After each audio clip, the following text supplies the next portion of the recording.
effort reported in the Post to put more senior staff around Trump, right? But this campaign is different in terms of who is around him, right? A lot of people, there was a kind of a mass exodus. And I've heard that the people around him are more sophisticated in how they're approaching this race. What do you know? Well, in the sense of Susie Wiles and Chris LaCivita, these are incredibly professional operatives who've had great success, former Florida GOP chairwoman, that are smart advisors. They know when to reel him in. When Donald Trump goes out and says things leaning into he's going to be a dictator, they know to walk him back. I don't want to overstate, though, this notion that he's got this really sophisticated team around him. Beyond those two individuals, it's probably a mishmash of folks who've been clinging to him since 2016 or those who kind of stayed after January 6th.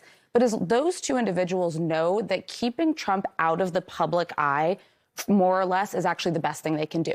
Donald Trump is not out giving huge rallies in the way that he was at this time in 2020.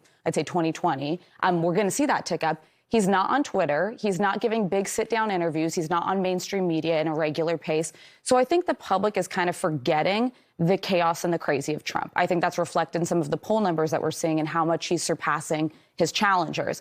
The more that people see him, the more they're going to remember the best operative in the world cannot stop Donald Trump. They cannot convince him to not be his own worst enemy. They can't convince him to not say and do crazy things. So we're going to start seeing more of that, I would guess, in the first quarter of this year. I think that's almost